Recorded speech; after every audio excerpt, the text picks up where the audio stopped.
میں آج اپنے فیس بک کے بھائیوں، بزرگوں، نوجوانوں اور بہنوں سے مخاطب ہوں۔ پچھلا جو سیشن ہوا تھا اس کا بے پناہ مجھے فائدہ ہوا، اور آپ کی جو کمپلینٹس تھیں، آپ کے جو مشورے تھے، اس نے مجھے ایک مرتبہ پھر یہ موقع فراہم کیا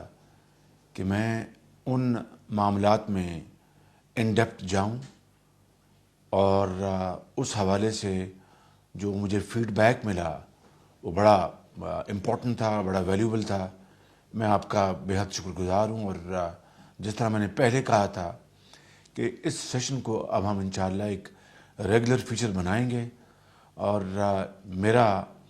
جو بلیف ہے، ایمان ہے، وہ ایک مرتبہ پھر پختہ ہوا کہ جو عوامی جو کانٹیکٹ ہے، عوامی رابطہ ہے، اس سے بہتر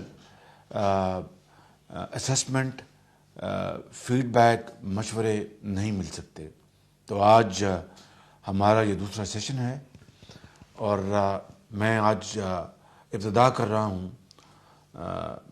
اللہ تعالیٰ کے نام کے ساتھ، اور اکرام صادق صاحب جو بھکر سے انہوں نے پہلے یہ شکایت کی تھی کہ وہاں پر گوشت اسکول موجود ہے۔ گوشت اسکول کے حوالے سے میں یہ عرض کر دوں کہ 1998 میں جب میں پہلی مرتبہ اس صوبے کا خادم منتخب ہوا تو گوشت اسکول کے خلاف کیمپین میں نے شروع کی تھی اس صوبے میں، اور اس حوالے سے پورے پاکستان میں یہ پہلی مثال تھی، اور ہزاروں گوشت اسکول کو ہم نے اس زمانے میں آئیڈینٹیفائی کیا، اور اس کے نتیجے میں ہم نے بہت شاندار کامیابیاں حاصل کی۔ آج مجھے کہنے دیجیے گا کہ اکرام صادق صاحب کی شکایت بالکل درست ہے، اور مجھے بڑی حیرانگی ہوئی کہ اتنی کاوشوں کے باوجود محکمہ تعلیم، سیکرٹری، منسٹر، ڈویژن لیول پر اور ڈسٹرکٹ لیول پر جو ایجوکیشن کے جو ہزاروں لاکھوں لوگ موجود ہیں، اور میری ذاتی دلچسپی کے باوجود اگر جو میں ہر دوسرے تیسرے مہینے ایجوکیشن کا سٹاک ٹیک کرتا ہوں تاکہ جو ہم اربوں روپے جو خرچ کر رہے ہیں کیا اس کا ریٹرن ہمیں مل رہا ہے، اساتذہ موجود ہیں، اسٹوڈنٹس پڑھ رہے ہیں،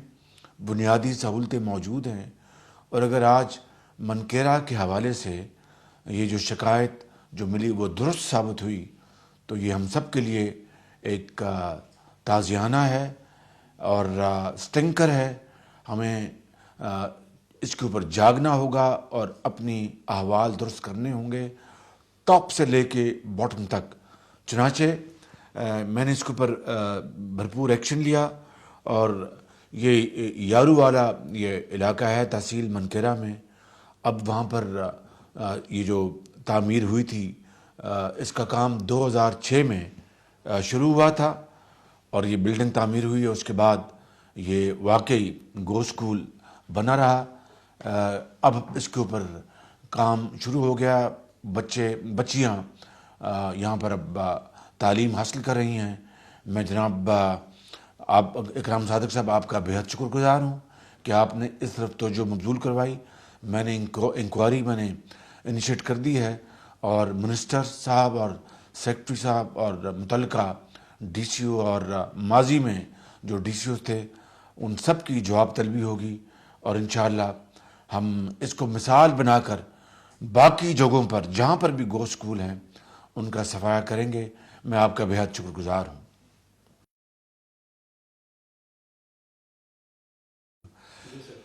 اگلا سوال حمیر اسلم صاحب ساہیوال سے فرماتے ہیں کہ ان کے والد صاحب سوشل سیکورٹی میں ملازم ہیں، مگر ان کو جو ان کا حق ہے فنڈز کا نہیں مل رہا، اور اس طریقے سے وہ اپنی تعلیم جو ہے وہ مکمل نہیں کر پا رہے، ان کو مشکلات کا سامنا ہے۔ میں نے اس کی سارے معاملے کی انکوائری کروائی ہے، اور میں امیر بیٹے آپ کا بہت شکر گزار ہوں کہ آپ نے یہ جائز کمپلینٹ آپ نے پوسٹ کی، اور مجھے خوشی ہے کہ میری فل فور انکوائری پر اور انسٹرکشنز پر آپ کو چیک بھی موصول ہو چکا ہے، اور جو ہمارا جو سوشل ویلفیئر ڈپارٹمنٹ جو ہے ان کو میں نے سخت ہدایت دی ہیں کہ آئندہ ایسی شکایت وہ قابل قبول نہیں ہوگی، اور انہوں نے وعدہ کیا ہے کہ وہ اس معاملے کو ایک ٹیسٹ کیس بنا کر اپنی جو کارکردگی ہے اس کو بہتر بنائیں گے۔ امیر، میں آپ کا بیٹے، میں آپ کا بہت شکر گزار ہوں۔ اپنے والد صاحب کو میرا، اپنے والدین کو سلام دیجیے گا۔ آپ چیک وصول کر چکے ہیں، مجھے خوشی ہے، لیکن میں آپ کو یقین دلاتا ہوں کہ اس حوالے سے میں مزید سوشل سیکورٹی ڈپارٹمنٹ، منسٹر اور سیکرٹری سے خود بات کروں گا، اور ان کو میں آپ کی اس بہت جائز شکایت کے حوالے سے سینسٹائز بھی کروں گا۔ بہت شکریہ آپ کا۔ اگلا سوال ہے سید شجاعت صاحب کا، ضلع گجرات سے۔ آپ فرماتے ہیں کہ جو گورنمنٹ جو جابز ہیں، نوکری، سرکاری نوکریوں کے لیے جو فیس رکھی گئی ہے، ایک تو وہ بہت زیادہ ہے، اور پھر کئی امیدوار ایسے ہیں جن کے پاس وسائل نہیں ہیں کہ وہ اپنی ٹیسٹ فیس بھر سکیں، اور تیسری بات یہ ہے کہ انہوں نے کہا کہ سرکاری جاب جو ہیں ان کو زیادہ کیا جائے، ان کو آگے بڑھایا جائے۔ میں شجاعت بیٹے آپ سے یہ بات عرض کرنا چاہتا ہوں کہ جہاں تک ٹیسٹ فیس کا تعلق ہے، میں اس کے اوپر بالکل اس کو کنسیڈر کروں گا، اور اس کو ہم نیڈ بیسڈ ایک بنا کے میکنزم کہ جو بچے ہمارے تعلیم سے فارغ ہو کر اور جابز کے حصول کے لیے جہاں پر وہ فارم بھرتے ہیں ان کو فیس دینی پڑتی ہے، اور ان کے پاس وسائل نہیں، ان کے ماں باپ کے پاس، تو میں اس کو ضرور انشاءاللہ کنسیڈر کروں گا کہ ان سے فیس نہ لی جائے، لیکن جو بچے اور بچیاں فیس ادا کرنے کے قابل ہیں ان سے فیس ضرور حاصل کرنی چاہیے۔ اس کے لیے کیا میکنزم ہم بنا سکتے ہیں، میں انشاءاللہ اس کے اوپر فل فور میں ایک کمیٹی میں بنا رہا ہوں، اور وہ اس کے اوپر سفارشات پیش کریں گے۔ دوسری بات یہ ہے کہ محکمہ تعلیم، محکمہ ہیلتھ، پولیس اور اس طرح کے دوسرے اداروں میں پچھلے 7 سالوں میں شجاعت بیٹے لاکھوں بچے اور بچیاں ٹوٹل 100% میرٹ پر بھرتی ہو چکے ہیں۔ مثال کے طور پر محکمہ تعلیم میں پچھلے 7-8 سالوں میں تقریباً 80,000 ٹیچرز بھرتی کیے گئے ہیں 100% میرٹ پر، کوئی سفارش نہیں، قطعاً۔ اور یہ میں سمجھتا ہوں کہ پاکستان کی تاریخ کا ایک بہت بڑا ہماری ایک اچیومنٹ ہے۔ عجوبہ تو میں نہیں کہوں گا کہ عجوبہ کیوں، کہ میرٹ تو کسی بھی سوسائٹی کا آرڈر آف دا ڈے ہوتا ہے۔ جس سوسائٹی میں میرٹ نہ ہو، اور جس سوسائٹی میں سفارش، رشوت اور دھاندلی برادری کی بنیاد پر سرکاری نوکریاں اوارڈ کی جائیں اور ترقی ان بنیادوں پر دی جائے ترقیاں، وہ معاشرہ تباہ ہو جاتا ہے۔ یہ میرا ایمان ہے بالکل۔ تو میں نے الحمدللہ اپنے پہلے دور میں بھی 97 اور 99 میں، جب میں بالکل نیا تھا اس فیلڈ میں، پھر 2013 اور 2008 سے لے کر 2013، اور یہ تیسرا دور جو شروع ہے جس کے 2 سال ہو چکے، کبھی آج تک میرٹ سے ہٹ کر ایک نوکری نہ میں نے کسی کو دینے دی، نہ ہمارا نظام اس کی اجازت دیتا ہے۔ اسی طرح ڈاکٹرز، نرسز کی بھرتیاں، وہ بھی اس کا معیار بھی اس طرح، پولیس میں سپاہی تک وہ بھی میرٹ کے اوپر وہ بھرتی ہوتے ہیں. ASI یا انسپیکٹر تو چھوڑ دیں, وہ تو سوال پیدا نہیں ہوتا کہ وہ انٹری ٹیسٹ کے علاوہ یا پبلک سروس کمیشن کے علاوہ ان کو بھرتی کیا جائے. سپاہی بھی ہم نے اس کا آرڈر میرٹ بنایا ہے, تو اس کے اوپر تو کوئی دو رائے نہیں. لیکن میں جو بات آپ سے کرنا چاہتا ہوں کہ سرکاری نوکریاں وہ جاب اپرچونیٹیز کا حل نہیں ہے. سرکار میں کے پاس تو مٹھی بھر نوکریاں ہیں. یہ جو لاکھوں بچوں اور بچیوں کو جن کے پاس ڈگریاں ہیں, ان کو نوکریاں اگر ملیں گی تو وہ صرف اور صرف وہ پبلک سیکٹر, پرائیویٹ سیکٹر میں, جہاں پر فیکٹریاں لگیں, ایگرو بیسڈ انڈسٹری لگے, انڈسٹریل اسٹیٹس لگیں, ٹریڈ اینڈ کامرس اس کو پروموشن ملے, اور پھر اربوں خربوں کی سرمایہ کاریاں ہوں. اس سے آپ دیکھیں گے کہ جاب اپرچونیٹیز اس سے ملتی ہیں which are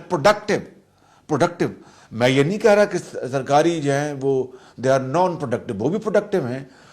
جتنی کی ضرورت ہے, مگر اس سے بڑھ کر اگر ہم سرکار میں بھرتیاں کریں گے جس کی ضرورت نہیں سرکار کو, تو 2000 non productive job opportunities. Productive جس سے پیداوار بڑھے, قوم ترقی کرے, GDP کو فروغ ملے, تو وہ تو پھر انویسٹمنٹ ریلیٹڈ وہ جابس ہوتی ہیں, جس کے لیے ہم نے ایک پلان بنایا ہے. وہ میں آپ کو 1 سیکنڈ میں بتا رہا ہوں, اور وہ یہ ہے کہ جب تک کہ بجلی کا جو چیلنج ہے اس کو ہم حل نہیں کرتے, اور وہ بجلی کا چیلنج میں نے ہمیشہ کہا, آپ کو پتا ہوگا کہ دہشت گردی کے ساتھ ساتھ سب سے بڑا چیلنج ہمارا بجلی کا مہیا کرنا ہے. کہ پچھلی 2 دہائیوں میں ان حکومتوں نے اس کے اوپر ایک مجرمانہ غفلت کا وہ شکار رہیں, اور انہوں نے قوم کو بجلی نہ ہونے کے حوالے سے اندھیروں میں دھکیلا. الحمدللہ آج اس کے اوپر جتنا پچھلے 2 سالوں میں کام ہوا ہے شجاعت بیٹے, میرا نہیں خیال کہ پچھلی 1-2 دہائیوں میں ہوا ہے. میں یہ بات بلا خوف تردید کہہ سکتا ہوں, اور انشاءاللہ آپ دیکھیں گے میری زبان سے نکلے ہوئے الفاظ نہیں, بلکہ آن دا گراؤنڈ جو کام ہو رہا ہے وہ آپ کو بتائے گا اگلے ہفتوں, مہینوں اور سالوں میں کہ 2017-18 میں ہزاروں میگا واٹ اللہ تعالیٰ کے فضل و کرم سے بجلی کے منصوبے یہاں پر بجلی پیدا کر رہے ہوں گے. اگر اللہ تعالیٰ کو منظور ہوا حالات بالکل ٹھیک رہے, جو کہ رہیں گے انشاءاللہ, پولیٹیکل جو گورن جو ہے وہ چلتی رہے گی انشاءاللہ, اور جو ایسے جو بونے سیاستدان جو ہیں جن کو نہ سیاست کا پتہ ہے, نہ معاش کا پتہ ہے, نہ ملک کی سالمیت کا ان کو اندازہ ہے, نہ سٹیبلٹی کا اندازہ ہے, اور نہیں چاہتے کہ یہ ملک ترقی کرے, اگر وہ دوبارہ خدا نخواستہ ان کے منحوس سائے نہ پڑے, تو انشاءاللہ میں آپ کو یقین دلاتا ہوں اللہ تعالیٰ کے فضل و کرم سے کہ 2017-18 میں ہزاروں میگا واٹ بجلی کوئلے کی بنیاد پر, گیس کی بنیاد پر, تیل کی بنیاد پر, شمسی توانائی, ہوا سے بننے والی بجلی, یہ سب, اور پن بجلی, یہ سب انشاءاللہ منصوبے بن رہے ہوں گے اور بن چکے ہوں گے. تو وہ جب بجلی آئے گی تو پھر جاب اپرچونیٹیز آٹومیٹکلی, کیونکہ اس وقت سرمایہ کار جو ہے وہ سرمایہ نہیں کر رہا کیونکہ بجلی نہیں ہے, اور وہ جائز بات ہے. کس طرح سرمایہ کاری کرے, کس طرح فیکٹری لگائے, کس طرح زراعت میں جائے, کس طرح وہ انڈسٹری میں جائے, کس طرح لیدر, ٹیکسٹائل, اسٹیل اور سیمنٹ,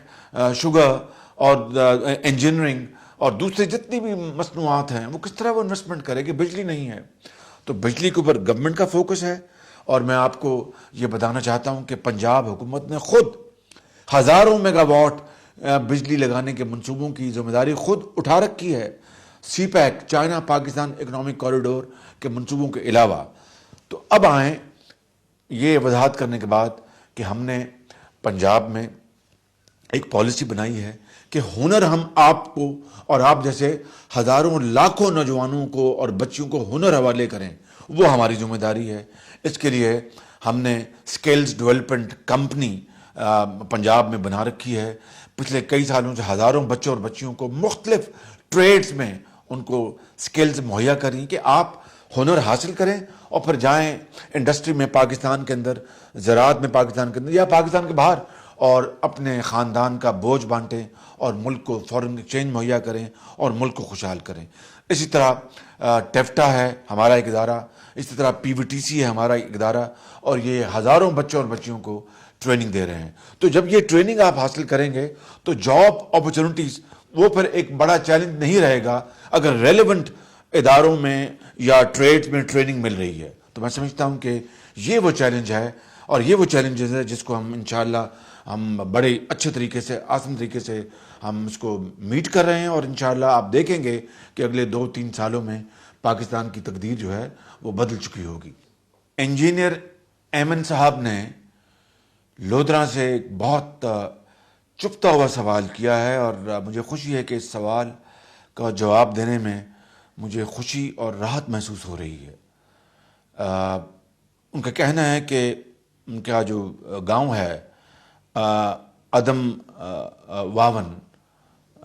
وہاں پہ 7,000 لوگ بستے ہیں اس بستی میں، اور ان کو صاف پانی پینے کا میسر نہیں ہے۔ یہ انجینئر صاحب بہت بڑا مسئلہ ہے پاکستان کا، یہ پنجاب کا، یہ کے پی کے کا، یہ بلوچستان کا، یہ سندھ کا ایک ہماری دکھتی رگ ہے۔ اور مجھے کہنے دیجئے کہ مجھے کوئی اس میں باک نہیں کہنے میں کہ ہم شہروں میں تو منرل واٹرز پئیں اور دیہاتوں میں ہم صاف پانی مہیا نہ کریں۔ یہ کیسا عقائد کا اور اقبال کا پاکستان ہے؟ تو اسی کو میں نے ایک چیلنج سمجھتے ہوئے اس مسئلے کو ہم نے ایک بہت برق رفتاری سے ہم نے صاف پانی کا منصوبہ بنایا، نہیں اس کے اوپر عمل شروع ہو چکا ہے، اور اربوں روپے کا یہ منصوبہ ہے۔ اس سال جو ہم نے اس بجٹ میں 2015 اور 16 میں تقریباً 12 سے 15 ارب روپے مختص کیے ہوئے ہیں، اور جس بستی میں آپ بستے ہیں الحمدللہ مجھے کہنے میں بڑی اس لیے میں نے کہا خوشی اور راحت محسوس ہو رہی ہے کہ 2 فلٹریشن پلانٹ وہاں پر منصوبہ بن چکا، اس کے اوپر عمل بالکل ہوا چاہتا ہے، اور وہاں پر 2,000 لیٹر فی گھنٹے کے حساب سے 10,000 نفوس پر مشتمل آبادی کو ہم پانی مہیا کر سکیں گے۔ اور یہ منصوبہ اس کے اوپر الحمدللہ 2015 دسمبر ہم اس کے اوپر کام مکمل کر چکے ہوں گے، اور 7,000 نہیں بلکہ 10,000 تک کی آبادی کو یہ 2 فلٹریشن پلانٹس جو نصب کیے جا رہے ہیں وہ پانی مہیا کریں گے۔ صرف لودھرا نہیں، صرف جنوبی پنجاب نہیں، بلکہ پورے پنجاب کے دیہی علاقے میں بسنے والے تقریباً 3.5 سے 4 کروڑ نفوس 2018 جون تک وہ صاف پینے کے پانی کی سہولت سے فیض یاب ہو چکے ہوں گے، اور اس کے اوپر تقریباً ان 2.5-3 سالوں میں 40 سے 50 ارب روپیہ خرچ ہوگا۔ میں سمجھتا ہوں کہ میرے لیے میری نجات کا سامان آخرت میں شاید اس ایک منصوبے سے ہو جائے کہ واٹر بورن جو ڈیزیزز ہیں، پانی سے جو بیماریاں لگتی ہیں، گدلے پانی سے، جو شفاف پانی نہیں ہے، جو کہ پینے کا پانی نہیں ہے، اس سے جو بیماریاں لگتی ہیں، اس سے لاکھوں لوگ اس ملک کے اندر متاثر ہو چکے ہیں۔ اور میں سمجھتا ہوں کہ یہ ایک بہت بڑی ایک مصیبت ہے، بہت بڑا ایک چیلنج ہے، بہت بڑی مشکل ہے، اور انشاءاللہ آپ کو میں یقین دلاتا ہوں کہ میں اپنی تمام توانائی، میری حکومت تمام توانائی اس کے اوپر خرچ کرے گی، اور ہم پینے کا پانی ہر دیہات میں اور ہر قصبے میں پہنچائیں گے۔ اللہ تعالی ہمارا حامی ناصر ہو۔ میرے بھائی حامد نواز چٹھا صاحب نے سرگودا سے ایک بڑی جائز کمپلینٹ کی ہے واٹر لاگنگ کی، سیمر تھور کی، اور آپ فرماتے ہیں کہ ان کا چک نمبر 100 SB ضلع سرگودا وہ اس سے متاثر ہو چکا ہے، اور اس سے فصلیں تباہ ہو رہی ہیں، اس سے ان کی جو گزر اوقات کے وسائل جو ہیں وہ تباہ ہو رہے ہیں، اور یقیناً اس سے ہماری پنجاب کی جو زرعی پیداوار بھی متاثر ہو رہی ہے. اور خالی یہ چٹھا صاحب آپ کے علاقے کا مسئلہ نہیں، اس میں نہ صرف ضلع سرگودا میں، سرگودا ڈویژن میں، بلکہ اور علاقوں میں بھی اسی طرح کے جو مسائل جو ہیں اس سے لوگ متاثر ہو چکے ہیں. تو میں آپ کو یہ عرض کرنا چاہتا ہوں کہ نہ صرف ہم نے آپ کی اس علاقے کے لیے ہم نے ایک پلان بنا لیا ہوا ہے، جس سے کہ محکمہ آبپاشی جو ہے وہ 8,35,000 روپے کے لاگت سے آپ کا یہ مسئلہ حل کرے گا. اسی بجٹ میں 2015-16 میں، بلکہ میں نے آپ ہی کی شکایت کے حوالے سے محکمہ آبپاشی کو سخت ہدایت دی ہیں کہ وہ آبی گزرگاہوں، ڈرینوں کی صفائی کے لیے ان کے لیے کیا انہوں نے منصوبہ بنایا ہے، کیا کام کیا. اور جس طرح سیم اور تھور سے آپ متاثر ہو چکے ہیں، اس طرح سیم اور تھور سے متاثرہ باقی جو صوبہ پنجاب کے علاقے ہیں ان کی ری ہیبلیٹیشن کے لیے انہوں نے منصوبہ بنایا ہے، جس کی لاگت 25 کروڑ روپے سے کچھ زائد ہے. میں انشاءاللہ آپ کو یقین دلاتا ہوں کہ آپ کا مسئلہ تو انشاءاللہ حل ہو جائے گا فی الفور، اور میں اس کی میں فیڈ بیک لیا کروں گا. لیکن اسی حوالے سے پورے پنجاب میں جو محکمہ آبپاشی نے سیم اور تھور کا جو منصوبہ بنایا ہے، اس کی میں بریفنگ لوں گا، اور میں انشاءاللہ اس کو یقینی بناؤں گا کہ ہم باقی جو علاقے اس سیم اور تھور سے متاثر ہو چکے ہیں ان کو ریسکیو کرنے کے لیے فی الفور ہم کیا اقدام اٹھائیں گے. میں انشاءاللہ بہت جلد میٹنگ لوں گا، اور میں آپ کا اس حوالے سے بےحد شکر گزار ہوں چاٹا صاحب کہ آپ نے میری توجہ اس طرف مبذول کروائی ہے. اور ہم انشاءاللہ اس ڈپارٹمنٹ آف ایریگیشن کو بالکل ہم بڑی رفتار کے ساتھ ان کو اس کا پابند بنائیں گے کہ وہ نہ صرف آپ کا مسئلہ اور بلکہ صوبے کے دوسرے علاقوں کے مسائل کو حل کریں. تھینک یو ویری مچ، بہت آپ کا شکریہ. زراعت کے حوالے سے میرے بھائی حسن صاحب نے کبیر والا سے یہ سوال کیا تھا کہ شہباز شریف صاحب زرعی جو اجناس جو ہیں ان کی جائز قیمت ایک غریب کسان کو نہیں مل رہی، اور اس سے زراعت متاثر ہو رہی ہے، اور اس کے لیے آپ نے کیا اقدامات اٹھائے ہیں. تو میں نے آپ کو گزارش کی تھی حسن بھائی کے وزیر اعظم نواز شریف صاحب کی حکومت اور ان کی لیڈرشپ میں ہماری پنجاب حکومت اس مسئلے سے پوری طرح آگاہ ہے، اور ہم یہ اچھی طرح جانتے ہیں. یہ میں نے آپ کو کہا تھا کہ کسانوں کو چاول کی فصل جو پیچھے ہوئی، کاٹن کی فصل جو پیچھے ہوئی، اس میں نقصان ہوا. یہ اللہ تعالیٰ کا بے پایاں فضل و کرم ہے کہ چونکہ حالیہ مہینوں میں تیل کی قیمتیں دنیا بھر میں کریش کر گئیں، اور اس کے نتیجے میں ڈیزل بہت سستا ہو گیا، پیٹرول سستا ہو گیا، جس سے کہ کسان کے جو اس کو مالی نقصان ہوا اس کا کسی حد تک اس کی تلافی ہوئی. لیکن یقیناً کسان کے حوصلے کو بڑھانے کے لیے، کسان کو دوبارہ اپنے پاؤں پہ کھڑا کرنے کے لیے، اور زرعی پیداوار کو بڑھانے کے لیے، جو کہ ہماری اکانومی کے حوالے سے ریڑھ کی ہڈی کی حیثیت رکھتی ہے، اس کے لیے یقیناً حکومت پاکستان کو اور حکومت پنجاب کو اپنا رول ادا کرنا ہوگا. مجھے بےحد خوشی ہے کہ ابھی چند دن پہلے وزیر اعظم نواز شریف صاحب نے بہت ایک جامع اور تاریخی پیکج کا اعلان کیا، جس سے کہ میں سمجھتا ہوں کہ نہ صرف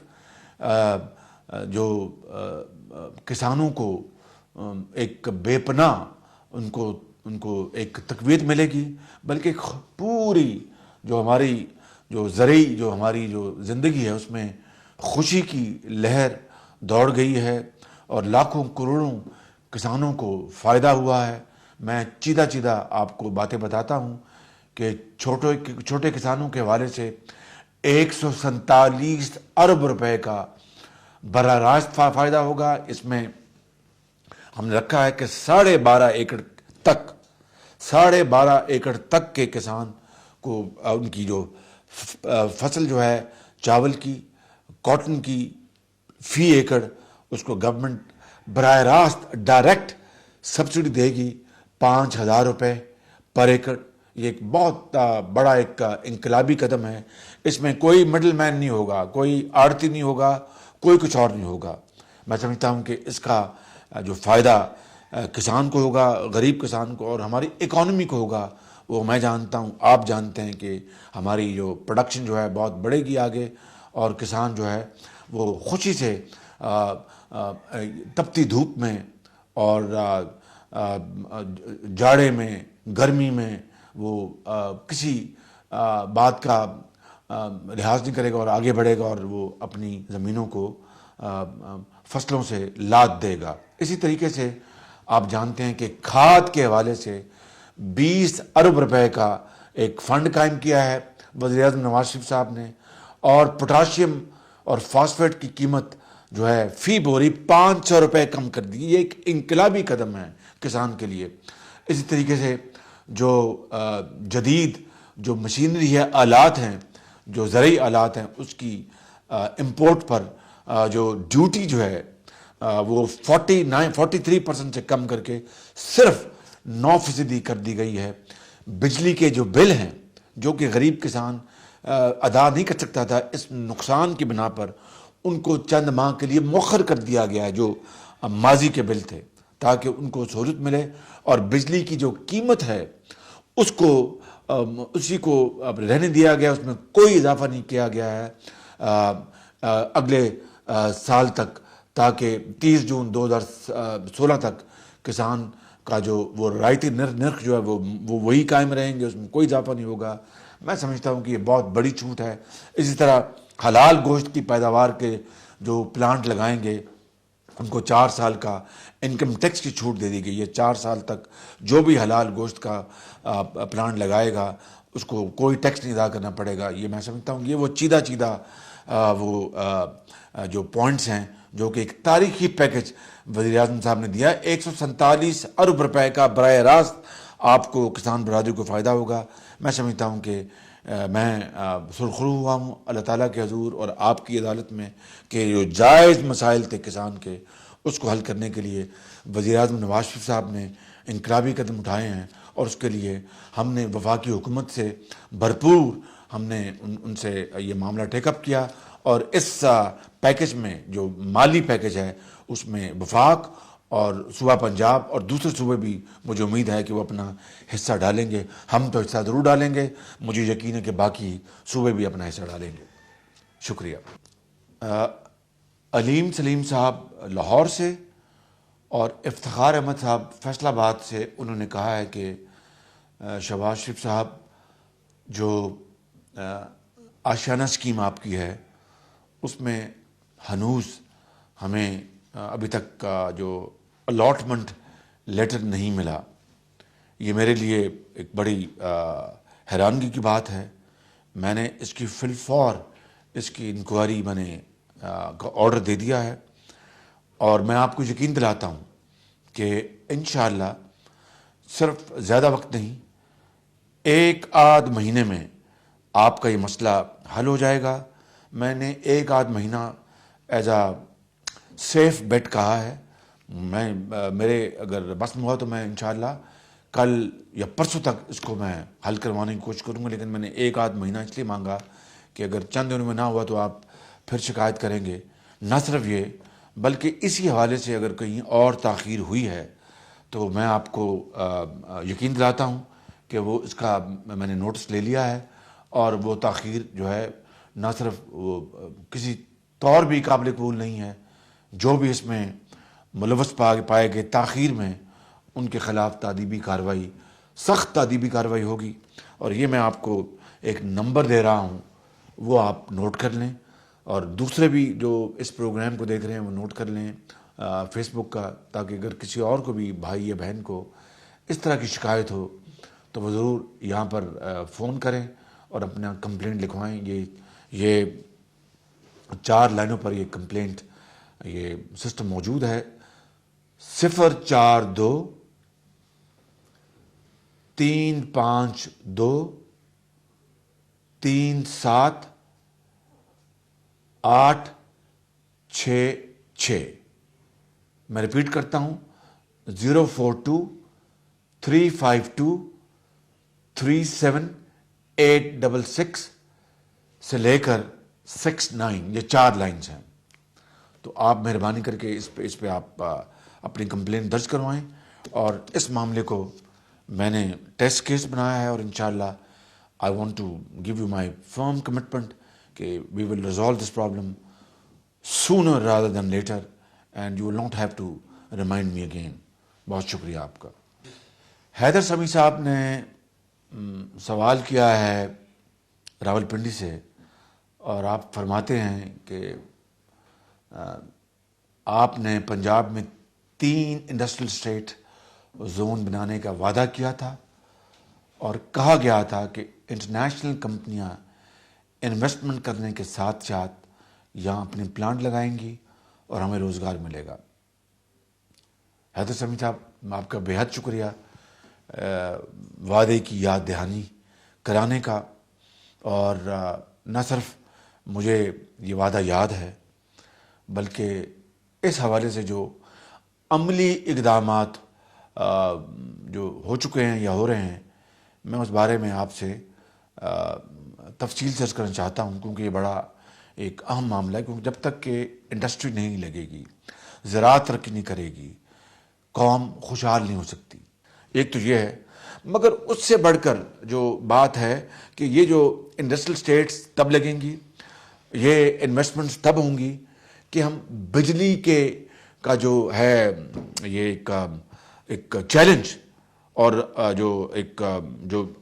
جن ہے، اس کے اوپر قابو پا لیں. اس کی طرف میں 1 سیکنڈ میں آتا ہوں، مگر پہلے میں آپ کو بتا دوں کہ انڈسٹریل اسٹیٹس کون سی یہاں پر اس وقت کام کر رہی ہیں. پیڈمیک ایک ادارہ ہے ہمارا بڑا یہ پنجاب میں، اور اس ادارے نے Punjab industrial estates development company, یہ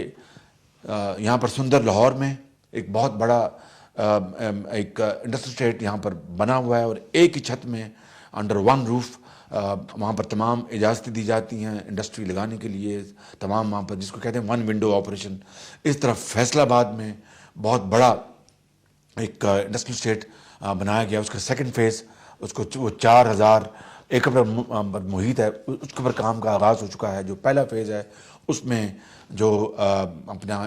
جو انڈسٹری جو ہے وہ لگ رہی ہے. ملتان میں ایک جو ایکسپینشن کا کام وہاں پر شروع ہو چکا ہے، اور وہاں پر کافی انڈسٹری وہاں پر لگ رہی ہے. اور جو نئی ایک انڈسٹریل اسٹیٹ اور نہ صرف بنائی جا چکی ہے، اس کا پر کام شروع ہو چکا ہے، وہ ہے رحیم یار خان کی انڈسٹریل اسٹیٹ، جو کہ جس کی زمین خرید کر اس کے اوپر ڈیولپمنٹ ہو چکی، اور اس کے اوپر اب صنعتیں لگائی جا رہی ہیں.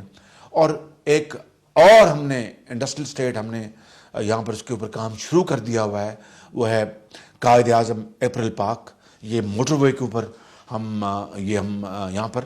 گارمنٹ انڈسٹری اور دنیا کا، پاکستان کا نہیں، دنیا کا ایک انٹرنیشنل اسٹینڈرڈ کا گارمنٹ زون ہم بنانے جا رہے ہیں. زمین خریدی جا چکی ہے، بنیادی ڈیولپمنٹ کا کام شروع ہو چکا ہے. زمین کے اوپر گورنمنٹ آف پنجاب نے، یہ میں آؤٹ آف مائی میموری بتا رہا ہوں، 3-3.5 ارب روپیہ ہم نے انویسٹ کر دیا ہوا ہے زمین خرید کر. پھر تھرو کمپیٹیٹو بڈنگ ہم نے جو اس کا ڈیزائن، اس کا انڈسٹریل اسٹیٹ کا، یہ گارمنٹ انڈسٹری کا یہ ڈیزائن وغیرہ جو ہے سارا، اس کا ہم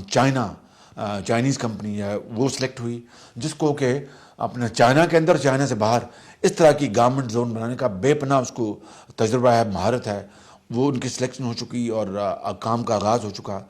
یہ وہ اقدامات ہیں جو government of Punjab industrial estates کے حوالے سے پنجاب میں کر رہی ہے. مگر جب تک بجلی نہیں آئے گی، یہ سارے کے سارا معاملہ دھرے کا دھرا رہ جائے گا. یہ ان بلینز کی انویسٹمنٹ جو گورنمنٹ آف پنجاب خود کر رہی ہے، اس کا کوئی فائدہ نہیں ہوگا. اس لیے انڈسٹریل اسٹیٹ تو تب چلے گی جب بجلی آئے گی. تو ہم سائملٹینیسلی، بلکہ اپنا بجلی کی منصوبہ بندی اور اس کے اوپر عمل پہلے، اور انڈسٹریل اسٹیٹ یہاں ہونا چاہیے یا پھر یہاں ہونا چاہیے، تاکہ بجلی آئے اور انڈسٹریل ٹریڈ بھی تیار ہوں اور اس کے اوپر بجلی ملے اور لوگ اپنی سرمایہ کاری کریں اور انڈسٹری لگائیں اور لوگوں کو روزگار ملے۔ الحمدللہ اس وقت پنجاب میں اور دوسرے صوبوں میں بجلی کے منصوبوں کے اوپر منصوبہ بندی نہیں بلکہ گراؤنڈ کے اوپر کام ہو رہا ہے۔ وزیر اعظم صاحب کی سربراہ ایک سی پیک ہے، چائنا پاکستان اکنامک کوریڈور، اس میں اربوں روپے کی سرمایہ کاری جاری ہے۔ پنجاب میں 1320 میگا واٹ کا کوئلے کا منصوبہ ساہیوال میں لگ رہا ہے۔ اس طرح بھاولپور میں سولر جو پاور پروجیکٹ جو ہیں اس کے اوپر اضافہ ہو رہا ہے، وہاں پر مزید انویسٹمنٹس ہو رہی ہیں۔ اسی طرح ہم پنجاب میں گیس کے بنیاد پر اپنا پلانٹ لگا رہے ہیں، اپنا 1200 میگا واٹ کا اپنا حکومت پنجاب، وفاقی حکومت بھی لگا رہی ہے، اور اس سے 3600 میگا واٹ بجلی 2017 کے اینڈ میں پورے پاکستان کو مل رہی ہوگی۔ تب یہ اندھیرے ختم ہوں گے، تب یہ انڈسٹریل اسٹیٹس جو ہیں ان میں ان کی چمنیوں سے دھواں نکلے گا، تب ان کی جو گراریاں جو ہیں وہ گھومیں گی، ویل جو ہیں وہ گھومیں گے اور لاکھوں لوگوں کو روزگار ملے گا، پروڈکشن بڑھے گی، ایکسپورٹس بڑھیں گی۔ اگر آپ حیدر سمیع صاحب مجھے نہیں پتا آپ خیر سے آپ امپلائڈ ہوں گے، اگر آپ ان امپلائڈ ہیں تو آپ کے لیے اور آپ جیسے لاکھوں ایسے ان امپلائڈ بچوں اور بچوں کے لیے یہ ایک خوشخبری ہے، یہ نوید ہے کہ انشاءاللہ اگلے 2.5-3 سالوں میں یہ خالی انڈسٹریل اسٹیٹس نہیں، پورے پاکستان میں یہ جو ترقی کا پہیہ بڑی تیزی سے گھوم رہا ہوگا، غربت کم ہو رہی ہوگی، ان امپلائمنٹ کم ہو رہی ہوگی، پروڈکشن اوپر جا رہی ہوگی اور پیداوار بڑھ رہی ہوگی، جی ڈی پی بڑھ رہی ہوگی، قومی خوشحالی، ترقی اور ہماری جو پروگریس جو ہے وہ قوم کے قدم چوم رہی ہوگی۔ یہ ہے وہ ایک خدمت کا ایک منصوبہ جو وزیر اعظم کی سربراہی میں ہم ادا کرنے کے لیے اپنی پوری کوشش کر رہے ہیں، توانائیاں اپنا خرچ کر رہے ہیں۔ دعا کریں مل کر کہ اللہ تعالیٰ پاکستان کو پر اپنی رحمت کے بارش کرے، پاکستان کو محفوظ رکھے، اور پاکستان کے اندر جو سیاسی بونے ہیں اور ان کے ساتھی جو کہ اس ملک کو اپنا اسٹیبلائز ہونا نہیں دیکھ سکتے، وہ نہیں چاہتے کہ بجلی کے منصوبے ہوں اور وہ چاہتے ہیں کہ دوبارہ دھرنے آئیں، دوبارہ دھرم تختہ ہو۔ دعا کریں کہ ایسی تمام جو یہ اسکیمیں ہیں وہ ان کا اللہ تعالیٰ بیڑا غرق کرے اور پاکستان کو مضبوط کرے، اور کروڑوں عوام جو اس ملک کے لیے کام کر رہے ہیں اور ترس رہے ہیں کہ بجلی آئے اور ان کے گھروں کے اندر اجالا ہو، اندھیرے جائیں، روشنی آئے، ہسپتالوں میں، اسکولوں میں، کھلیانوں میں، اور پاکستان دوبارہ اپنا کھویا مقام حاصل کر سکے۔ یہ وہ منصوبہ ہے جس کے لیے حکومت اور ہم سب دن رات کو کاوش کر رہے ہیں، اور یہ میں کوئی تقریر نہیں کر رہا، اس کا ایک ایک لفظ جو اس وقت فیلڈ میں کام ہو رہا ہے، زمین کے اوپر کام ہو رہا ہے، اس کی گواہی دے رہا ہے۔ اور انشاءاللہ یہ میں بڑی عاجزی کے ساتھ لیکن بڑے اعتماد اور فخر کے ساتھ کہہ سکتا ہوں کہ ایک ایک پائی امانت اور دیانت سے خرچ ہو رہی ہے، اور آپ دیکھیں گے کہ اللہ تعالیٰ چاہے گا انشاءاللہ آپ کی دعاؤں اور محنت سے، قوم کی محنت سے اس ملک کے اوپر ترقی کے پھول برسیں گے۔ آپ کا بہت شکریہ۔ میں اپنے فیس بک کے بزرگوں، بھائیوں، بہنوں، محسنوں، دعا گوں اور ناقدوں سے یہ گزارش کروں گا کہ آپ سب کو میری طرف سے ایڈوانس عید مبارک۔ اللہ تعالیٰ کرے کہ یہ عید خیر و برکت کا باعث بنے، اور قربانی کا جو اصل مقصد جو ہے، اصل مطلب جو ہے، وہ ہم سب اس کا مفہوم سمجھ سکیں کہ ایثار اور قربانی سے ہی قومیں ترقی کرتی ہیں، ایثار اور قربانی سے ہی معاشرے جو ہیں وہ منصفانہ بنتے ہیں، ایثار اور قربانی سے ہی قومیں جو ہیں وہ خوشحال ہوتی ہیں۔ انشاءاللہ یہ وہ پیغام جو ابدی پیغام ہے قرآن کریم کا، عید قربان کے حوالے سے ہم اس کو اجاگر کریں اس قربانی کے حوالے سے، اور انشاءاللہ میری آپ سے ملاقات بشرط زندگی عید کے بعد ہوگی۔ God bless you. پاکستان زندہ باد۔